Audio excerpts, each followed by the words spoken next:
Yes, committee. Hard behind the scenes, along with Mark Jacob, Jewish Community Center Senior Director, and Helen Jones, JCC Program Administrator.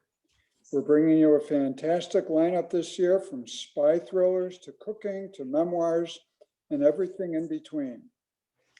More than a dozen authors can be enjoyed in 3 ways this year: live streamed at a venue, live streamed at home like tonight's event, at in-person events. Check out jewishdayton.org programs and services for a full calendar of our events. Before we begin our program, I'd like to remind you to silence yourselves by clicking the mute button. It's now my pleasure to introduce to you Candy Kwiatek, who will introduce our speaker author tonight. Candy? Thank you so much, Marty. Good evening, everyone. Delighted to be here this evening with Brad Graber, author of entertaining, funny, and thought-provoking novel, Boca by Midnight. In case you haven't had a chance to see the book itself, here it is. And I'll just reiterate, in case you haven't done it yet, please make sure to mute yourselves while our interview is underway. Also, type your questions into the chat box at any time. And for those who don't like typing into the chat box, we'll try to save a little bit of time at the end for live questions with our author. So let's just start out with a bit of background about tonight's author. Born and raised in New York City, Brad has a BA in biology and a master's in health administration as well. Today, he doesn't work in either field, but having already read his most recent novel, I'm thinking that education is quite evident in the attention to detail and very much realism in his writing and his skill in communicating with others as an author. Brad's debut novel, The Intersect, and his second novel, After the Fall, have both won multiple awards and garnered rave reviews, as has his latest collection of essays. What's that growing in my sour cream? Do you think he might have a sense of humor? Brad also writes a monthly blog titled, There, I Said It. Boca by Moonlight, is Brad's third novel. So now it is my pleasure to welcome Brad Graber to our screens. And I'm not seeing Brad on my screen, so I'm hoping he is on yours. He's there. He's there. Hey, Right. thank you. There you are, Brad. All right. Yeah. Hi, Brad. It's hard to find in the square. Exactly. I'm the one with all the bookshelves behind me. So it's wonderful to actually see you almost in person. It's a delight. Thank you for inviting me. I really appreciate it. And I really appreciate everybody being here at 7 o'clock Eastern time. For me, it's only 4 o'clock, so I haven't eaten dinner, but you have. So I think I really appreciate that. I thought what I would do a little bit tonight is I have a PowerPoint presentation to share with everybody that'll tell you a little bit about who I am and why I wanted to write the book. So if it's okay with you guys, I'm going to do that right now. I'm going to open up that share. All right, terrific. Let's hope it works magically. And there it is. Can everybody see that? Yes, definitely. Excellent. So again, thank you so much for welcoming me. I should have asked before I switched off the screen if everybody was familiar with Boca Raton. I hope you are. And so we're going to talk a little bit tonight, not only about Boca Raton, but we're going to talk about men, a little bit about why men remarry so quickly, a little bit about why, whether men have friendships or not. So I'm going to talk a little bit about that, and hopefully you will enjoy the presentation because it's really done in humor and fun. So to begin, here we go. So who am I? Well, I am an author, But my background, I should say, I've written 4 books, but I'm really just a kid from New York City. I was born and raised in New York. And here are my credentials for being part of the Jewish Book Council. Here's my picture of my bar mitzvah. Yes, those are actually sparkles on my jacket. I don't know how my mother did that to me, but she did. So that's a little bit about who I was. My mom worked for United Jewish Appeals, more credentials for being Jewish. I also was raised in New York City. This is a lovely picture of New York, but I have to actually admit, I was in Queens. So this is really what we look like in our building. That's an 8-story apartment building. I've lived all around the country. I should say I went to school in Buffalo. I was in St. Louis where I did my grad work. I lived in Chicago for 4 years. I've lived in the Bay Area. I lived in Detroit for 18 years, and I now live in Phoenix, Arizona. So I've really been kind of around. I always joke, it's hard to make friends, so I keep moving. But actually, I have friends in all those places. But the point that I want to make about showing you this building is, it's an elevated building in New York City. And so when you're a writer, it's really a great way to learn about writing, because when you have to ride the elevator every day with people, you get to learn how to tell a story in 2 minutes or less. By the time it takes the elevator to get from the lobby to the 6th floor where I live, you can hear 3 stories. And you didn't want to hold people up by holding the door to finish. So I learned a lot about telling a story quick. I do live in Arizona now, and here's just a photo of Arizona, but it's actually more cosmopolitan than that picture. It's now the 5th largest city. And here I am holding my book, Boca by Moonlight. So this is actually me. You can make the translation. Sometimes you see people on Zoom and you say, who is that? That isn't who the author is on the back cover of the book, but you can now make your own determination.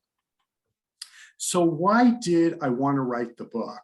Well, I obviously come from a Jewish family, but the thing about our family that's different is the men tend to outlive the women. I think women die young. I think we kill them with aggravation, to tell you the truth. And all the men are in long-term marriages. I mean, all the men in the family have been married at least 35 years or more. These are not short come and go relationships. So they tend to be widowed kind of young. My dad was widowed at 60. My mom died at 58. So that was kind of what I was thinking about when I wanted to write the book. I wanted to talk about men. And a lot of the men in my family actually just don't get along. I mean, that's just the fact. I don't know if that's true about all Jewish families, but in my family, they just don't get along. The grandfather, the father, the uncles, the sons, it's incredible, all the discourse. No one gets along except me. I get along with all of them. And being a writer, it's been really helpful because I've been able to lean forward and listen to all their stories. And I've learned a lot. So in the opening bio, we talked about, and I don't know if you can see this really. Let me just open this up a little bit. Yeah, I think that may help. In the opening bio, we talked about that I grew up in a family where no one ever listened to me, so I made up stories about them. This is actually true. I was a very quiet, introverted kid. And so my family was kind of loud, from New York. I don't know if anybody is originally from New York, but you know how New Yorkers can be kind of aggressive sometimes? Lovely people, I love them all, but they can be a little bit vivacious. And I grew up with a very, very vivacious family. And so with that, I decided to write about them. That was the only way to get my point across. So I'm also, as you mentioned, an award-winning writer, but I specialize, I hope, in love, family, and friendship. So if you pick up one of my books, you're going to read about family, you're going to read about friendship, you're going to recognize the Jewish flavor, even if I may not say in the book that the characters are Jewish, but I'm always interested in what's going on beneath the surface of people. Disclaimer for tonight, I'm not a therapist. I've been to therapy. I've had quite a bit of therapy, but I'm not a therapist, so I can't really address that. But I am a humorist, and I'm hoping tonight when we talk about the book and explore the odd things that make us so very human, you'll get a flavor for that through the story. So I also believe that there is a seed of truth in every book. So I mentioned before that my dad was widowed at 60. Well, what I should also tell you is that at 60, my father, who was a lovely man, very good looking, became hot stuff. He lived in Boca Raton and he had the women lined up left and right. He didn't do anything. They were just there suddenly. And my father was completely overwhelmed by that event and shocked by it, actually. My father dated more women from the time he was 60 than he ever dated before my mother. And they were married 38 years. So it's kind of interesting to see that experience. My uncle also had the same experience when he was widowed at 75. Again, just overwhelmed. So I think that's always an interesting perspective. This is a little bit about my mother. So as you read the book, you know, our parents really flavor who we are.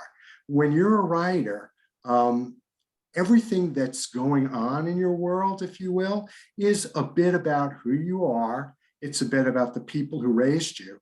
And, you know, I always like to think about, like Eugene O'Neill, if you're familiar with Long Day's Journey into Night, his mother was a morphine addict.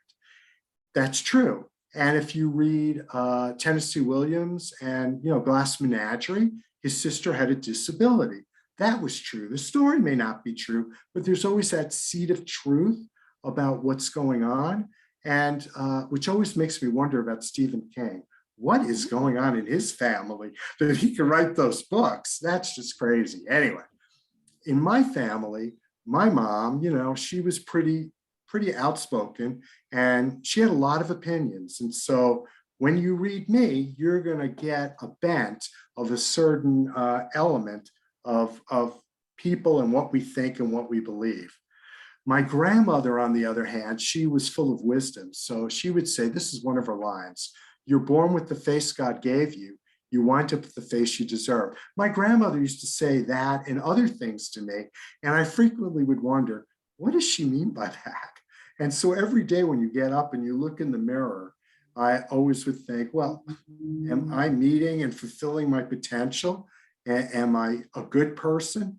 Do I look this way because I am? You know, I don't know. But that's the kind of stuff that goes into my writing and into my books. You'll see characters talking about this kind of cultural information. So, okay, let's talk about men in long marriages, because really all of my characters are in long marriages. And so let me just say that these are generalities. So if, as I go through this, you might say, well, that you're being too general. It's my point of view, if you will, for the book and the story. So this isn't an absolute. It depends on the relationship. I know it varies, that there are some men that are different and some women that are different. But essentially, I think in most relationships in my family, the wife is probably the man's best friend. That's usually how that works. And actually, the wife may be his only friend. He may go play poker, he may go bowling, but he probably will talk and have the closest relationship with the woman in his life. And that's kind of what we've experienced in our family. And the wife might be also the core of the family, the key communicator with the children and the other relatives. You know, mom gets on the phone, talks to the kids, and then says, honey, would you like to say a word to your dad? And then dad pops on. Or dad might be listening to the conversation the mom is orchestrating. And tends also that the wife makes most of the social arrangements. They set up the couples and the friends, and they select the restaurant and the weekend activities. And I've thought a lot about this, why that happens. And I think most of it is because let's face it, the women deliver the babies. And I think once a woman has a child, she's really in control, if you will. She's got the burning concern that everything be organized. And let's face it, after 9 months of pregnancy, don't you think they have the right to do that? I do. So that's kind of part of what goes on with men in long-term marriages. There's also other decisions that wife might make about the man. Again, depending on the relationship. She might pick his clothes. What he wears will probably be what she has decided upon. She may also make decisions about what he is eating. I know this is true in my family because once the women die, the men go hog wild. They eat whatever they want. Fried food's at the top of the list. Also, the wife might set boundaries for social interactions. And by that, I mean what you talk about and to whom. In my family, it wasn't uncommon for my mother to certainly blurt out my father's name in mid-talk. When my father was saying something, she would say, Saul. And that would sort of set a limit on what he was saying. Though he would say it later when she wasn't there. The wife's opinion may also sometimes become the husband's opinion. And now this is a natural function, I think. To be fair, two people living together, the wife is usually impacted by the husband by the wife. But oftentimes, and in my family at least, the wife might say, well, I hear what you're saying, but you're a yutz. So, that sometimes is that level of conversation. And then, of course, in my family, they always said, happy wife, happy life. That was always true. As long as you stayed married. But again, if your wife has just died, what happens to you? Where do these men go? So what happens when the wife is no longer in the picture? And this is what I really wanted to write about in the novel. So here are some things that men that they don't tend to do. And again, please, I know I'm being general, but this is very much depending on the individual man. And we'll give you a window into my family. Men don't always pick up on subtle communication cues. What I mean by that is tone of voice and facial expressions. And I think this is why so many women in my family cried. They would cry out loud for frustration, trying to get these men to understand where they were coming from. And sometimes the women yelled at them too. So this is a lot about, I think, communication that men fail with their wives. And then also men, well, in all fairness, we don't always look at each other when we're talking. We don't do this. And think about how we're trained. We love to watch sports. Watching sports is looking this way, not this way at the person you're talking to. We look this way. So arena, stadium watching, arena seating doesn't really encourage us to have that kind of communication. We're more used to looking ahead, watching the television. Also, depending on the man, we don't tend to like to ask the next question. And by this, I mean, sometimes a friend will say something in a communication. They might say, gee, I'm having a tough day. A man might not say, well, why don't you tell me what's going on? Men don't do that. They'll probably say, well, cheer up, the day will get better. We tend to believe that we should mind our own business. We don't ask those questions. We don't have the relationships that women tend to have, those connective tissues. We don't do that particularly. And we want to avoid the appearance of gossiping. So we also, think about that. We have terrible short-term memory issues. This is especially true because we don't listen too well. I know now I'm hopefully being humorous. I don't know how many people have clicked off the call so far, the Zoom link, but we do have a lot of short-term memory issues, and we tend to be thinking about what to say next. That's how we are in most communications, and we do enjoy thinking. And to be able to successfully think means we often have to be alone. So men are pretty good about that. So as a group, we're not overly emotional. We really aren't. That isn't who we are. We tend to be our careers. So when we retire, there can really be a crisis for a guy for his identity. We are our sports teams. We love sports, and we will always talk about our sports teams. If you're a Mets fan, if you're a Yankees fan, we don't tend to read between the lines. We like to be literal. So when people are talking to us, sometimes, and I think women do this far better, they can read between the lines. Men tend to be, tell me what to say, tell me what to do, tell me what you want from their women. If you tell us what to do or say, we tend to be on it. We can do that. But please don't expect us to be creative about our answers, because if you do, we're all going to be in trouble. We like to relax, and relaxing is often about eating and watching sports, and men eat very well. We pride ourselves on eating. We like to eat. That's what we do well. So welcome to Boca by Moonlight. This is essentially what I wanted to write about. In the story, based in Boca Raton, there are three friends, and they're going to the funeral of their golf buddy, and that's how the book opens. And the family fails to show at the funeral. And the rabbi comes forward and pulls these three friends back from inside the where the funeral is being held to the back halls.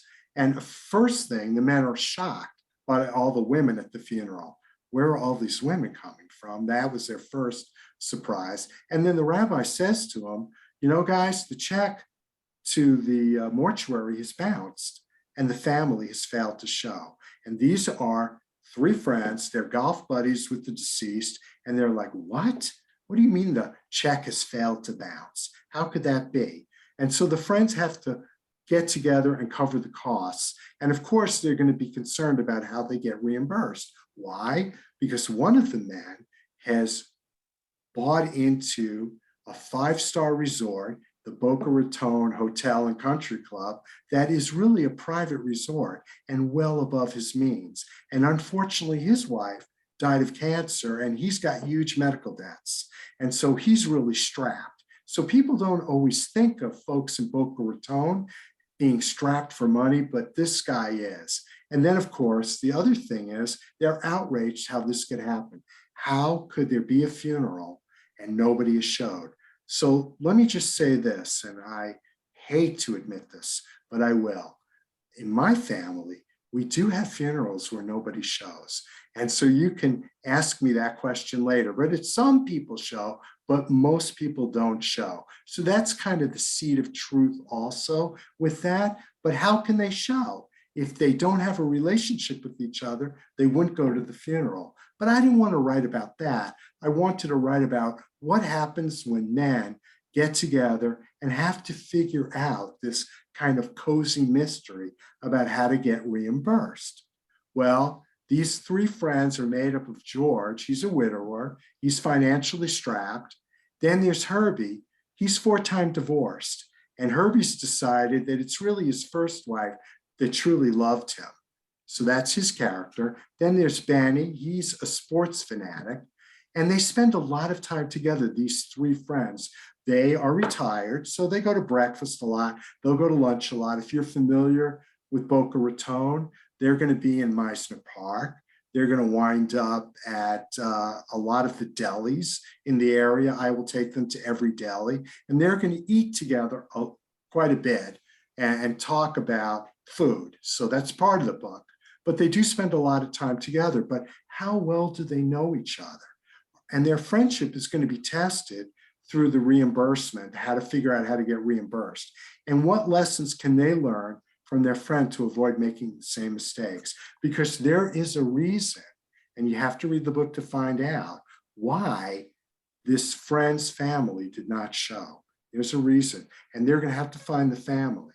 So in the interim, they're going to be dating women in Boca Raton. They're going to be meeting the friends and family.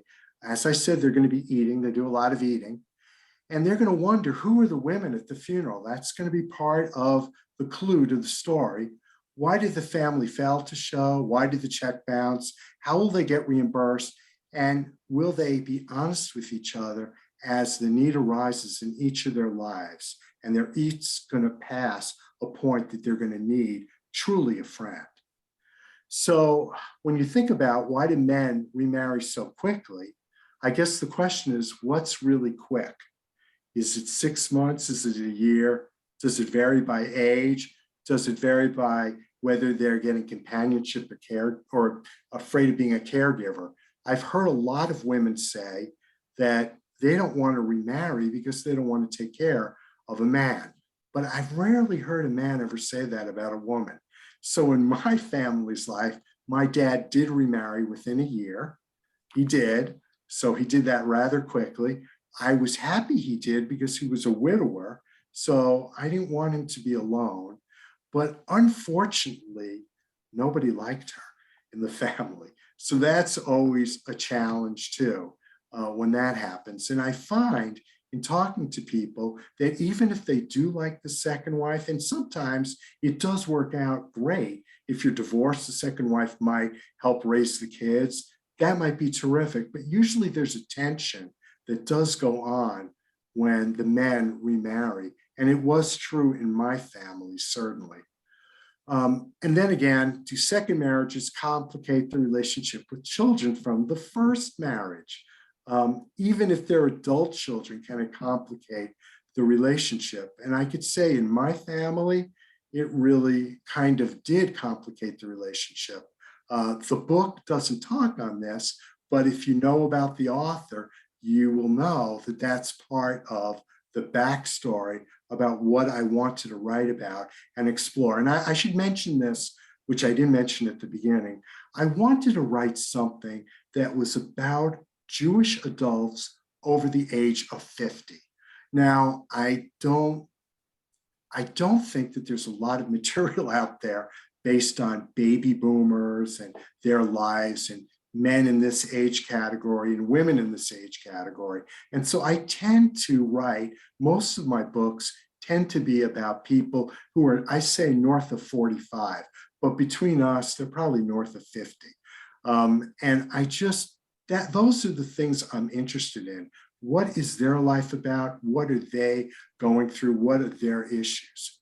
So, of course, do the same challenges hold for widowers versus divorced men who marry? Are we more likely to cut slack for widowers? And I know for my dad, that was really important for me. Now, I should mention something that is very revealing. And I spoke to a group 2 weeks ago in Chicago. I was at Temple Beth Israel and did this presentation. And only 2 days before I first did the presentation, did I realize, and we always kind of block about ourselves. I lost my partner when I was 33. We had been together 4 years, and I was with somebody new within a year. So even I, Brad Graber, your author today, found that I remarried very quickly, if you will, did it within a year. So I think it's not unusual for men to want to really be in a relationship. It's probably more common. I'm not so sure women feel that way. Are men's friendship real? Well, I've struggled a little bit with this. Do you know your buddy's birthday? Do you know their middle name? Do you know their favorite color, their sports team, where they went to school, their brothers and sisters' names? Well, I think probably not, but I think women do. I think women know each other a lot better than men do, and on that level. Does that mean that you don't have a friend because of that? No. I think when you call somebody and you're in need and they're there for you, it doesn't matter whether you know their birthday or not. Who are you comfortable calling? And that really is the true measure of a man having a friendship versus some of this. Now, when I did the talk in Chicago, one of the women said, well, my son knows all the birthdays of his friends, and he's younger, he's in his 30s. And I said, well, that's because of Facebook. And so I don't think without Facebook, social media, that most men would know that. I just don't think they would. So would men also talk about these taboo subjects? And when I talk about ED, I'm not talking about the emergency department. That isn't what I'm referring to. would most men talk about these subjects? They're so intimate. Do they talk about disappointment with their children? I think women might talk about that together. I'm not sure men would have that conversation particularly. They might, however, talk about how proud they are of their sons and their daughters, but I'm not sure they would talk about their disappointment. They certainly probably wouldn't talk about the lessons they learned from their grandmothers. I mean, that would not be encouraged. So that's kind of a unique angle. Would they ever talk about marital problems or career problems or even mental health issues or money problems? And so I really wanted to kind of, if you will, push that envelope and hear these guys go through those kinds of discussions. In my family, the second wife had an intimate effect on my dad. So I should tell you, suddenly my dad's hairstyle changed. Yes, a man of 60 can actually change his hairstyle. It was shocking, but he did it. His facial hair changed, his clothing, he was completely dressed from head to toe. Remember, you saw my apartment building in New York, we were lower and middle class. We really were. I was raised one bedroom, two bedroom, one bath, knocking, after dinner, please, I have to go to the bathroom. It was only one bathroom. So that was always a struggle. But my dad moved into the five-star resort, Boca Hotel Resort and Country Club, which once my dad passed away, I never realized was that exclusive. I had tried to get in once to eat lunch there. And when I said my name, they wouldn't even raise they had a security gate, because unless you were living there or you were at the hotel staying there, you couldn't enter the property, even to have lunch. It was very exclusive. So my dad was totally redressed head to toe when he married his second wife, who I may not have told you was extremely wealthy, and did him from head to toe. She set up posture classes for him so that he had better posture. His eating changed completely. He wound up going to Pritikin for their diet. He was doing that. He exercised, started walking 5 miles every day. And then she sent him back to work part-time because he needed a hobby to keep him busy. And he even changed his name. And I know that seems like, well, how could he change his name? Well, growing up, his birth name was Saul, S-A-U-L, and he always hated it. And with my mom, I would always say to my dad, he changed his name to Saul, S-O-L. He just never wanted to be called Saul, never. But after he married her, suddenly he became Saul. So that was always so interesting. And that is what I always think about. So a little bit about the book, if you haven't read it. George, a widower, faces the future. Should he reconnect with his adult children or remarry? Can he do both? And these are, I hope you're laughing when you see these. In Boca, is realtor code for divorcing? That's one of the quotes from the book, where these guys, everyone they run into, seems to be a realtor. Women like men who are 6 feet, as long as it's above ground. And that's part of the women talking about the men, the single women, the delicatessens, Meissner Park, the trauma of being a widow in your 60s. That's really a good taste of what Boca by Moonlight is about. It's never too late to find your next husband. That's part of what the ladies talk about in the book. There's so much plastic surgery that 70 is the new 50. Now that's a joke that they make. We used to joke, I hope I don't offend anybody, but my dad's second wife was really, oh my God, she was really redone, unbelievably. We would joke that when she crossed her legs, her mouth opened. So that was kind of the story there. And Boca Raton, exclusive, wealthy, and definitely not the Catskills, which, by the way, as a kid growing up in New York, I went to the Catskills, so I know what the Catskills were like. So that is a little bit about the book. I also wanted to share with you tonight that I write a blog, and Candy was so sweet to actually mention it. I really appreciate it. Here's some of the things that I write about, and they're always humorous. I always write humorous blogs, but if only your dog could talk, and I'm going to read that tonight. with your permission. 10 reasons why your workout may not be working out. Were you raised in a barn? I mean, I heard that a lot growing up. Would COVID make a great dog name? You know, COVID, C, it's a hard C. They always say is a good thing for training a dog. Why is it so difficult to change the sheets? I mean, this is something that has really amazed me. We have a king size bed. I am exhausted trying to change that darn bed sheet. I can't believe women have been doing this forever by themselves. It seems like a real struggle. Do good things come to those who wait? I've always heard that kind of a sentiment, as well as don't save it for good. That's part of the other thing that I've heard. Are you too old to change? And is Mahjong the true game of champions? This is some of, now I should mention that I have started to play Mahjong. I learned how to do that about 6 months ago with a group of friends. And guys, I've got to tell you, this is the hardest darn game I've ever played in my life. This is so difficult. And they actually change that darn card every year, which is even more troubling. But you have all these sets and all these rows. And if you play Mahjong, you know what I'm talking about. If you don't, it's just ask your wife to explain to you how to play Mahjong. It's a killer. I'm amazed because I remember my mother drinking, smoking a cigarette, talking to her girlfriends and playing Mahjong. And when I do it, I have to just stare at the card. I can barely look up for 2 seconds. So it's really always difficult. And here are some of the books. I'll just tell you that, well, I'll hold it up here. I don't know if you can see it.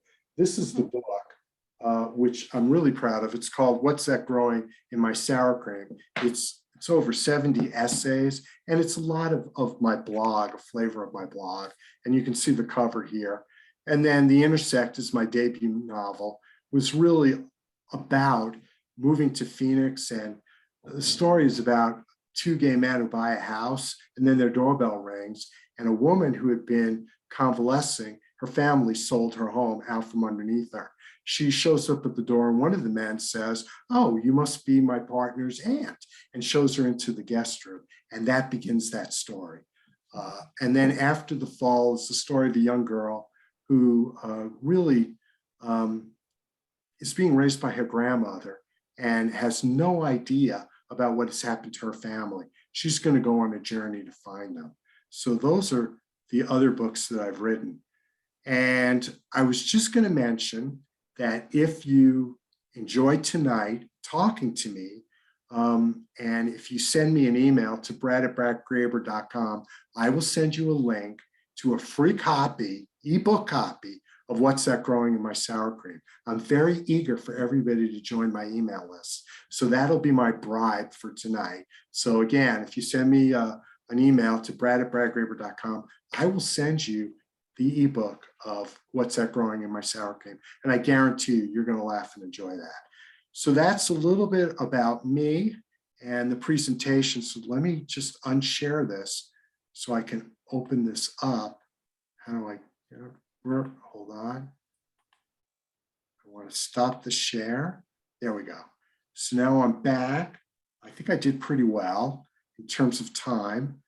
And that was wonderful, Brad. It was so interesting that you actually covered everything I wanted to make sure people understood kind of the background of your story, but you went into much more detail. Would it be okay if I share a short excerpt from your book before you tell a little bit from your other book? Because sure, it will illustrate what you were talking about. This particularly struck me. It's near the end of the book, but I'm not going to give any spoiler alerts, I promise. But Brad was talking about various characteristics he built in about men into the story. And if we have time later, I'm going to ask a question about his female characters as well. So it starts this way, and I'm going to call one character just plain W because I don't want to give who the character is. Being in Florida, dealing with Willie's death and my own health problems has taken a toll. Well, I'm sorry to hear that, George said. But he wasn't sorry. He didn't like W. He hoped it didn't show. Sorry about what? W pressed. What exactly are you sorry about? You know, George said, fingers flicking back and forth over the coffee cup. No, I don't, W continued. Please tell me. Your health problems? George awkwardly said. What are my health problems? W asked, eyes wide with anticipation of George's answer. I have no idea, George admitted as he looked down. How should I know? W laughed. You're such an easy target. That's the problem. No wonder you knew nothing about Willie. You didn't ask the next question. George recoiled. What do you mean? The next question, W repeated. Someone has just told you they're having health problems, and instead of inquiring into their health, you let the subject drop. Why would you do that? George said the first thought that came to mind. Some people think it's rude to inquire into matters that are none of their business. Yes, I suppose you're right, W said, considering. But I'd bet anything that is exactly how you are with your friends. Maybe that's the reason you know nothing about their lives. Yes. I love your writing style. It absolutely, you've captured it in your presentation, and the book just goes right from there. So, but you wanted to also share something that you had written, if you'd like. Yeah, I was going to share one of the blogs because I really would like everybody, if they could, to sign on and join my blog. So I'm going to read the one about if only your dog could talk. And if you will, I'm going to go "Urf" when I'm about to do what the dog would say. So it'll be a clue for you that's the part where the dog's talking. Dogs are special. They have the ability to stare into our eyes, and instinctively, we know exactly what they want. But just imagine if they could actually talk and tell us their deepest, darkest thoughts. I wonder what those conversations might be like. Roof, move over, you're hogging the bed. Who hasn't cuddled up with Fido, only to find your dog pushing you out of the bed with his paws? And dogs can be so warm when they press up against you. I'm always surprised by friends who share their bed with pups weighing in excess of 60 pounds. I can't imagine how that plays out as Fido jabs a paw in your face or your gut or pokes you in the butt. It's gotta hurt. Oof, your breath stinks. Morning mouth is not unique to your dog. Dog owners also need to brush their teeth. For that matter, you can always tell when your breath is soured. Instead of poking a nose in your butt, your dog heads straight for your mouth. And you think all those kisses are because they love you. Roof, haven't you had enough to eat? Feed me. You and your dog both love to eat, but only one of you is in charge of the food. A few years back, a piece of my dog's kibble shot across the kitchen counter. I only found it later in the morning. Being a human scavenger, and after a long session at the gym, I picked it up, smelled it, and wondered what it was. Could it be something from my breakfast cereal? A bit of cracker from an early snack? Why did it look so odd? And why, if I wasn't sure what it was, did I pop it in my mouth? Gasping and coughing once I realized the true nature of the edible. I caught my dog smirking at me. That day we agreed. His food is his, and my food, well, when it falls to the floor, that's also his. Roof, life is short, go for a walk. Your dog always knows when to go out and exercise. Why don't you? And if I could catch a ball in my mouth, well, that would be amazing. Truth be told, I wasn't always the greatest athlete. And despite how most fans feel, I prefer to see a baseball game behind protective netting, assured that a foul ball won't come my way. Let others grab for that wayward baseball. I'm too busy covering my head, waiting to be knocked out cold. Regularity is a blessing. It must be nice to do everything in a timely manner, from one's bathroom habits. Even envy your dog's ability to take care of business twice a day. It all seems so spontaneous and healthy. No laxatives, no probiotics, if only. So that's a taste of my blogs. They're really not long. They're kind of 400, 500 words, but they're always original writing. So I would really encourage, I should say you guys are in Dayton, and I didn't mention this, but I am a super duper fan of Irma Bombeck's. Everybody knows Irma. And so I love her. I love the Golden Girls. I love Everybody Loves Raymond. I love Seinfeld. I love all of that kind of situation humor. And so when you read me, you're going to get a real flavor of that. That's my hope, that's my gift, if you will, to the reader, is that you walk away with something serious, because it is a serious book, but you'll also be able to laugh. That's my hope. Very nice. I have a question about your blogs. Where do you get your ideas for your blogs, or for your stories for that matter? I mean, you talked about family as being sort of a source, but the specific storylines or the specific blog lines, what triggers an idea in your head? Well, I should mention really quickly that I never write memoir. So when you read my stuff, you're really never reading about my life. It's always a creative addition. But I get a lot of my ideas, just walking around. I am such a busy thinker, and I have a sense of humor. I'm an introvert, so I spent a lot of time actually talking to myself. And in those conversations, those things come over, like, I at the supermarket when you're getting run over by a cart by somebody, and that happens a lot. I like to write about that particular experience. Or, I'm always nervous about making a right on red because somebody's standing on the corner. I like to write about that experience. So I just look at everyday kind of situations and try to pull that up. And that's really where I get most of my ideas. Now, I am writing a 5th book, and that idea came from a story I read in the newspaper about a senior community, an adult independent community on the grounds of Arizona State University. It's called Mirabella. And I wanted to write the story about a woman who decides she needs to make that decision to go to Mirabella at the same time that there's a college student who goes to ASU and suddenly finds himself homeless, if you will. And these two characters need to get together. And I love intergenerational. So if you read my debut novel, I love to mix older people with younger people. And I think that's what it's about, different cultures. Living in Arizona, we're always talking about immigration. So I'm a real fan of talking about that as well. So you'll always read about that in my stuff. Did that answer that? Yeah. Absolutely.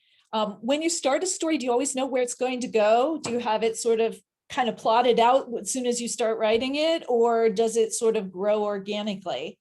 Well, professionally, I'd like to say yes, I know exactly where it's going to go.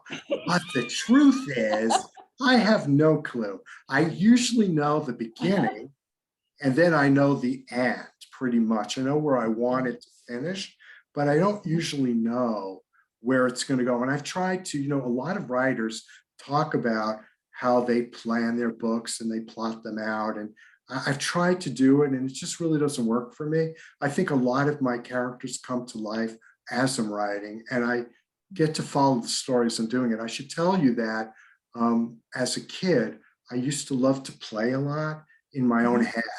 And so, because I am an introvert, and so I would make up all these stories. And I think that has helped me be a pretty successful writer doing that. So I do it, if you will, we call them, I write by the seat of my pants as opposed to planning. Yeah. Yeah, I can kind of relate to that, but don't tell my editor for my articles. Do your characters cooperate with you as you're kind of writing the story along, or do they fight with you and they take you a whole different direction?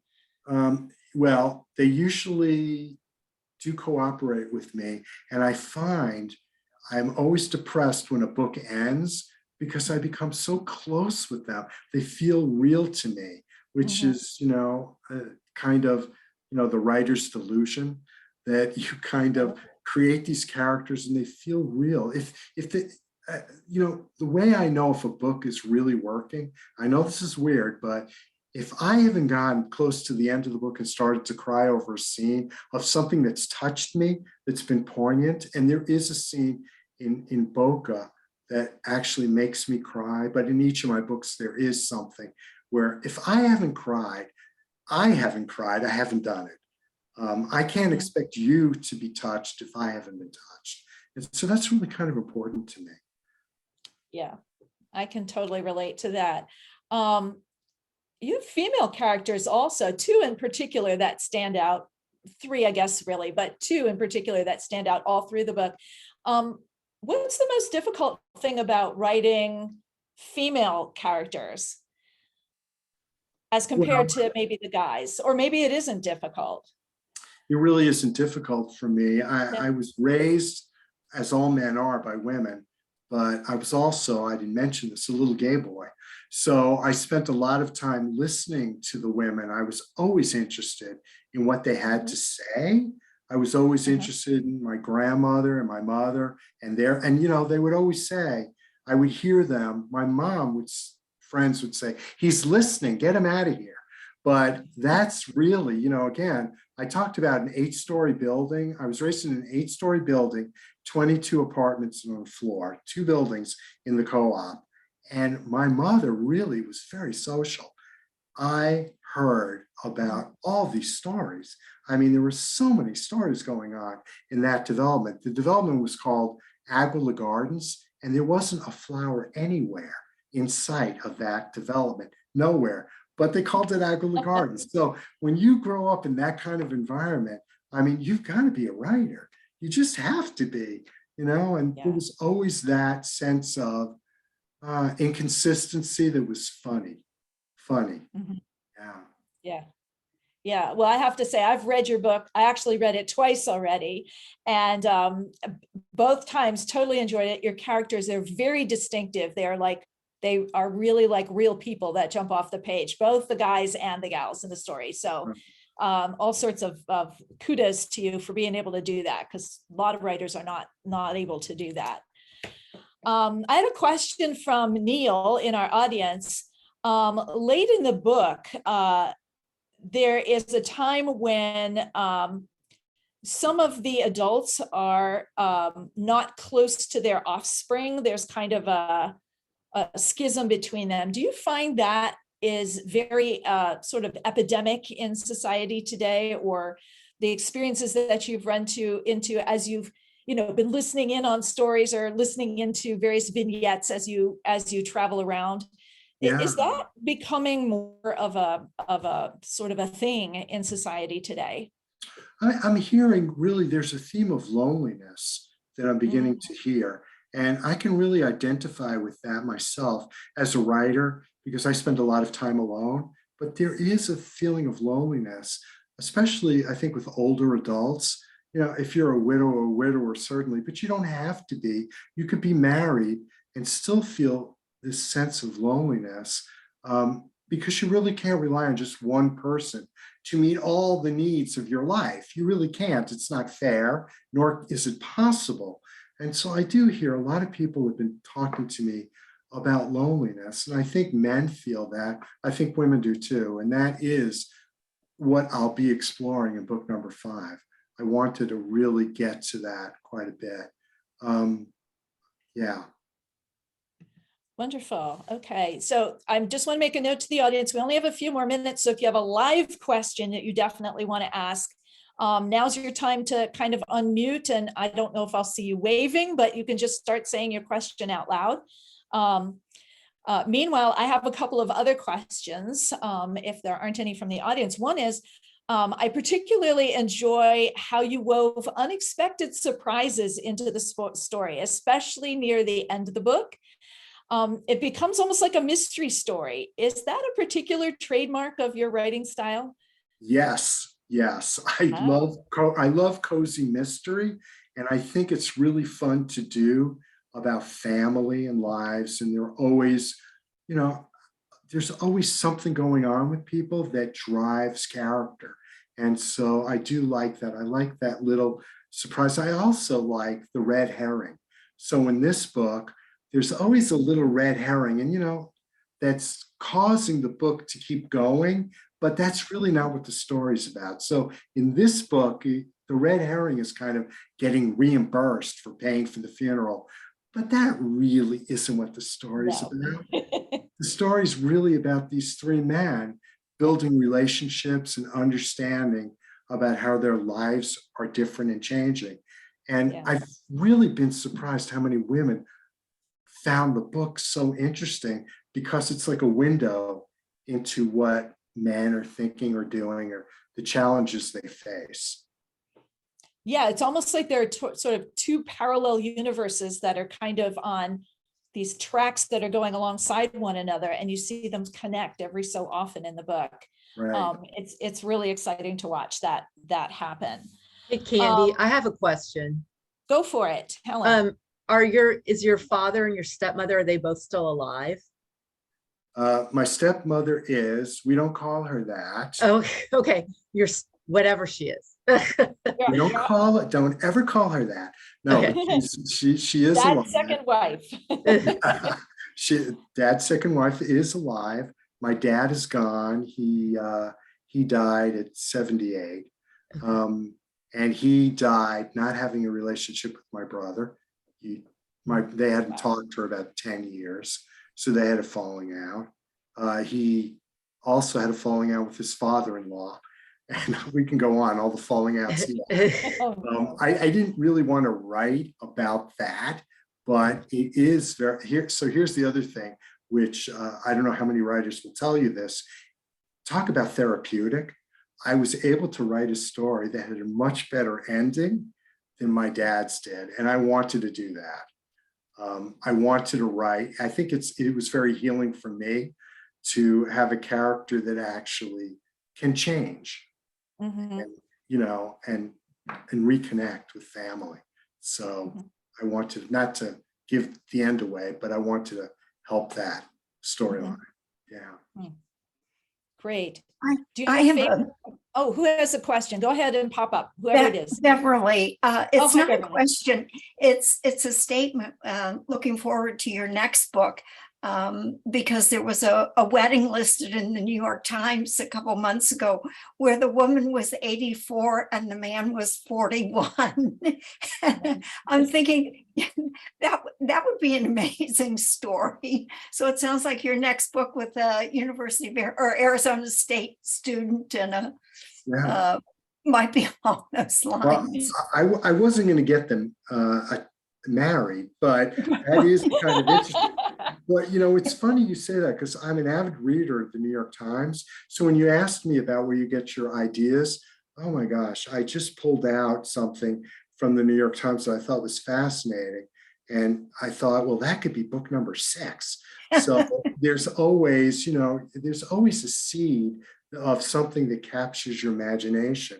But really, I think what makes me different from most authors today, and I read a lot of contemporary authors, is that, and especially a lot of women writers, is that I'm really writing about a different generation of people. I'm not writing about people in their 20s and 30s too much. I could, but I'm not. And I think that makes it a little bit harder to be successful, if you will, and to find your audience. It's a little bit challenging. I should tell you that I've been very active on Facebook on a Jewish humor site. And I've been shocked at how wonderful and receptive that has been to the book, because I've never believed in social media either. I don't believe in that, but that's really worked very well for me too, to be able to find my audience. So. Yeah, it's a niche that's not really been addressed very fully. So you really have added a delightful story for those of us who find very little to speak to our age group necessarily. And this one does in both a thought-provoking way, but also just in a fun read kind of way. So Candy, real quickly. I was just Real going to say, I'm quickly- watching the clock. No, So real go quickly ahead. before we close, I put Uh-huh. the link to purchase Brad's book in the chat. So if anybody wants it, it's in the chat. There you go. Okay. Yeah. Yep. I see that. Excellent. Okay. So, well, I hope you have all enjoyed the evening as much as I have. Many, many thanks to Brad, not only for the wonderful evening, the presentation to begin with, and then the wonderful discussion or interview or whatever it was that we were doing here at the end. I felt like I was sitting on a couch right opposite you and just enjoying speaking with you and hearing about your writing and your family and your ideas. So thank you for that for me as an interviewer. Hopefully everybody else enjoyed it just as much. Please do again, make sure to note the link on your screen for purchasing Brad's book, Boca by Moonlight. Write his name down, write that blog connection or that little email connection so that you can get a copy of his book after today's program. It sounds like a really fun one to read as well. And I do encourage everybody to buy his book, Boca by Moonlight. Again, I enjoyed it twice. I've read it already, and I'm sure I'm going to be reading it at least one more time. It is a perfect read for now in Dayton, Ohio, the nice cool days and cool evenings. It's one you'll sit with and have a lot of fun. So I'm going to turn the program now back over to Marty for just a couple of final announcements. Again, thank you all for being here this evening. And Brad, thank you again for joining us here in Dayton. Oh, thank you all for having me. I really, really appreciate it. I would like just to close the evening by thanking Brad once again for taking his time to join us here. And I'd also like to thank Candy, our MC par excellence. Please check your emails for a short survey about today's program, as we really appreciate your feedback. And then this coming Sunday, we have another program. It's our first in-person event with Sharona Hoffman, who's written Aging with a Plan. And that will begin at 4 o'clock at the CJCE, and it'll be preceded by a Jewish Family Services Agency Fair on Aging that will begin at 2:45. So I'm sure you'll be getting emails about that to sign up. And if not, you can check out jewishdayton.org. So I wish you all a good rest of the evening. And thanks again, Brad, and enjoy your upcoming dinner. Thank you all, and thank you, Brad. Have a good evening.